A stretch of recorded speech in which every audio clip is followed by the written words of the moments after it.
Stop sprinkling red on me. Yeah, she's fucking like dandruff flaking on you. Ew. I have dandruff, so I can make that joke. Oh, I don't get dandruff. I oil my hair too much.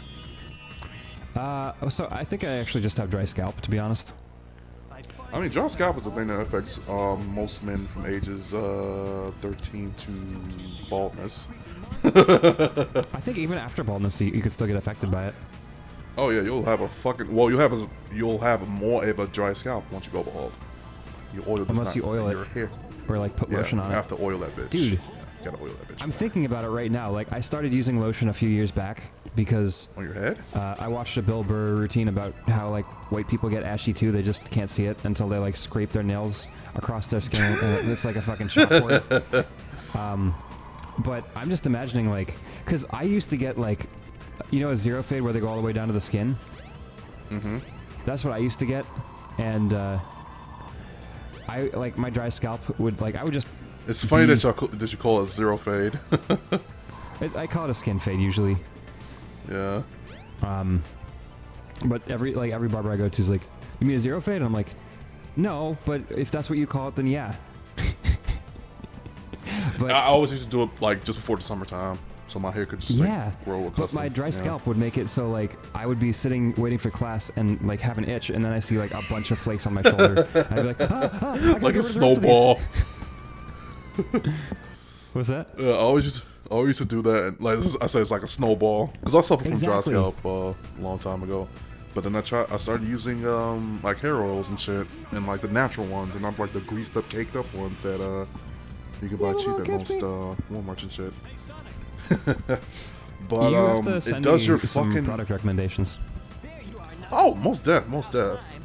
Well, the one I use is specifically for like scalp and dreads, so you're obviously can't use Right, that and one. I don't have dreads, and I never could get them. Everyone can get dreads, just don't try to use toothpaste like most people do. Yeah, that's disgusting. But So isn't it just like matted hair that like interlocks in a specific way because of the tightness of the curls or something like that? Yes. What you can do is once you start out, you'll probably use the well, it depends on your hair texture too. You'll either have to use the wax, which you know is a lot harder and sticks a lot better for your locks, or you would just use the gel itself. See, I'm able to use the gel because my hair is, you know, naturally curly. I don't think I would. I don't think I'm a good candidate for dreadlocks, though. To be honest. You, with your features, I don't think so. You mean you're fine with that? I mean, I think the biggest thing is definitely the like 1/8 of me that's brown combined with the 7/8 of me that's not, because that's all white, baby. And that's not a good that's not a good oh shit, you just got candidate for stuck. dreadlocks. I mean, I've seen plenty fuck. of white people with dreadlocks. It really doesn't. Oh, me too. Are... I don't think it ever looks like So here's the thing. Explain yourself, white man. What? Wait, what'd you get hit by? What the fuck? Wait, what? All I know, so I don't know too much about it, but I know that like white people with dreadlocks is a thing that's kind of looked down upon right now because of cultural appropriation or something. I don't understand why though. Like, this is me speaking as a black man. If you want to rock dreadlocks, rock fucking dreadlocks. So yeah, I'm all about Like, self-expression, but at the same time, like, I also fuck off, chaos. God damn. Nope. You fucking asshole.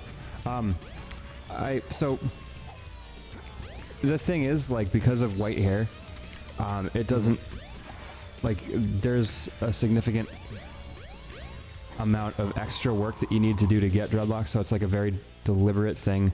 Is what I might be completely wrong about this. Like, no, you're right. Like the texture, and this is just so me just saying, what you're doing is you're doing that because you want to emulate what an entire culture of people was able to do, because of. Or you just like the style. Yeah, and so like, I'm all about self-expression like that, but like, I also like I'm not gonna see people like wearing a kimono to, I don't know, fucking church. You know what I mean? Well, that would just be silly. That's what I'm saying. But my thing is, it's just a style that you like. Like, I can understand in certain aspects where that would be like inappropriate, I guess. Yeah, but at the and same I mean, time, ultimately, too, like, I don't know enough to like really tell other people what to do. I just know that like based on the reactions that like the fact that like white people with dreads have upset, you know, black people before, because under the premise of cultural appropriation, I don't want to ever do that. Plus, I know what I like on me and what fucking pick up the yeah, that one's kind of fucked. And what I like on me and dreadlocks. I can see that argument a lot better than like the cultural appropriation. Yeah, and maybe that's just me. I'm not the biggest one for me is like I'm not going to because stylistically it doesn't mesh with the rest of me. Yeah, I can understand that. And we'll talk more about hairstyles in the next episode. Yeah, and honestly, like before we like really end the episode, actually I don't know if we can because I'm pretty sure we just beat Knuckles. This is probably playthrough. A cutscene. Yeah. Yeah. All I wanted to say is like comments. It's not your job to educate me, but if you want to like contribute to this discussion, please feel free to. I'll read every single comment on this episode and try to expand my worldview and my mindset. Yep, and if you think I'm wrong, definitely call me out on it.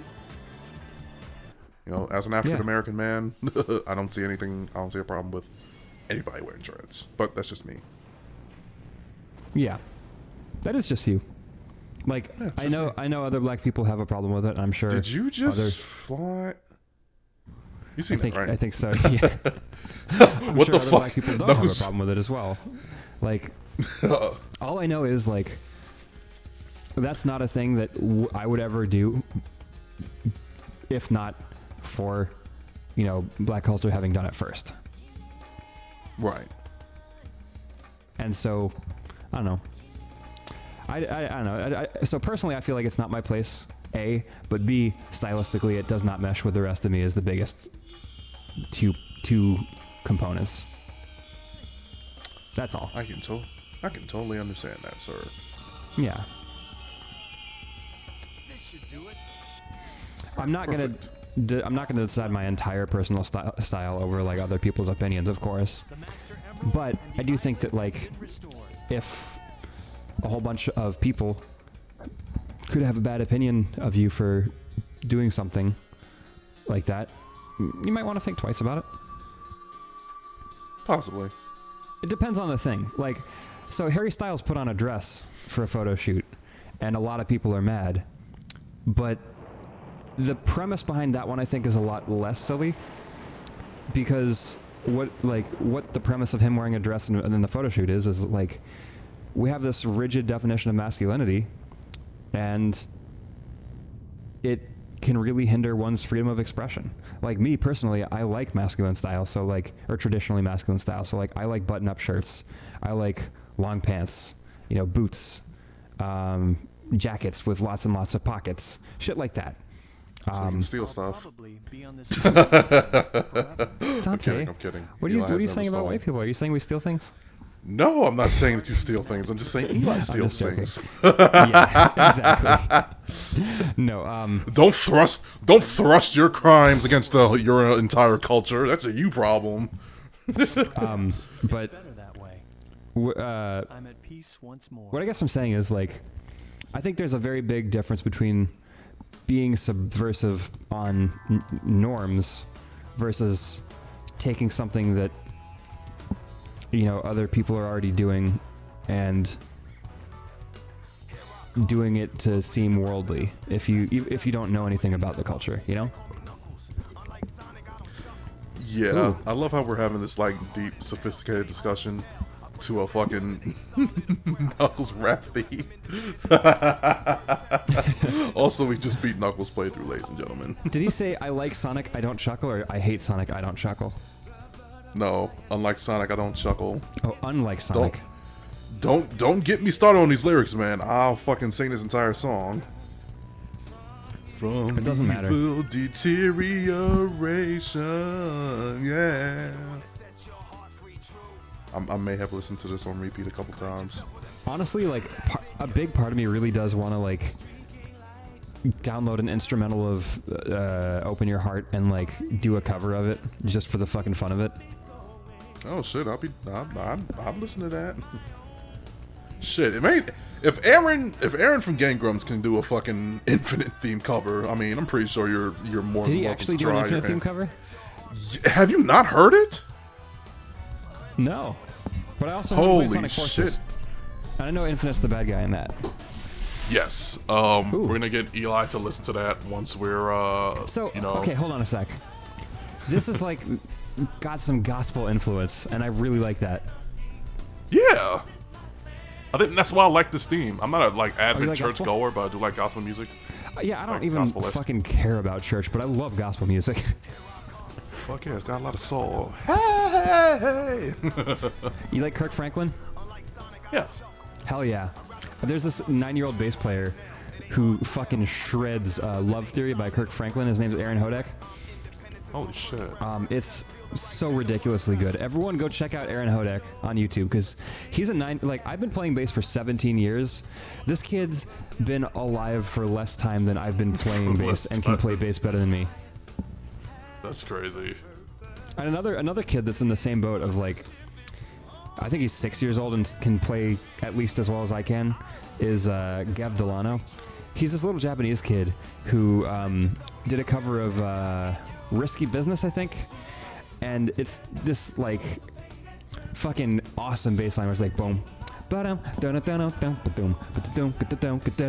he's a fucking 6-year-old playing that shit. Do you know how long that would have taken me? I was 13 when I got my first bass, and it took me all day to learn You Can't Touch This. I think it's got a lot to do with like our upbringing too. Like shit back in the day, it was a little harder to come about like getting into like instruments and shit like that. Now you can pretty much look up a fucking like YouTube video or You can buy like a $20 instrument on Amazon. And yeah, it was Exactly. the information age, you're right. So like, yeah. I didn't even have lessons for the longest time. I never took electric bass lessons. I've only ever really taken upright bass lessons. So all my electric stuff, which is how... So here's the thing. My dad, when I picked up bass, was like, if you want to make a career as a musician, you got to be a music teacher because that's the only stable way you can make an income. And if you're going to try and be a bass player, you should learn upright because that's what people will pay money for. I had a 5-year music career, or 3, 4, I guess it was 5 years. It was like early I'd say 2014 to early 2019. But only like 3 of those years were actually gigging. But like Giggity. by the time that I, like if I'd stayed, I would have kept gigging for God knows how long. By the time that I left, I was playing like 6 gigs a week on the busy weeks. Knock, knock, it's Knuckles. I was doing that on electric bass, not upright bass, as a performer, not a teacher. So all the fucking advice that my dad gave me on how to be a musician and like make an income, and I'm making, good money doing stuff that's not even music now. So like all the shit that my dad did to like point me in what he thought was the right direction, didn't even apply to me. Like I'm pretty sure of all the guys, all the people in the family, I've made more money doing music than anyone else. Maybe my dad has made more, to be honest, because he did gig a lot when I was younger. But Yeah, count for inflation and all that though. I'm on 2 albums on Spotify. Like I've had a successful music career. I got no hang-ups about like I wish I could have done more in music because I'm like I can point to that and be like, but I did it. And like, I mean, you're still young too, so Yeah, so I you could gotta still do point more. that yeah. But my point is like he meant well to like point me towards being a teacher and all that other shit. We were also living in New Hampshire at the time, so like there's not really a music scene up there. Yeah. Moving to Florida, the music scene is huge there. And here in Atlanta, don't even get me started, dude. Well, not right now, though, because of Corona. Anyway, I feel like that's probably the episode, isn't it? Yeah, definitely, because we are now 28 minutes in. I mean, I had to do my heart-to-heart. We had to sit through the credits. I think it's time for some Kirby, man. Oh shit, yeah. Let's get, Is that let's the get 6th it episode? on. Yes. Okay. Awesome. Yeah, we will continue this playthrough next time. We still got Amy and Gamma. Yes, folks. I didn't forget to hit record, did I? I did not. God. Okay, don't scare me. I just Don't wanted to scare say me, that to man. freak you out. Holy shit. Okay. All right. We'll see you next time, Bye, folks. everyone. Bye.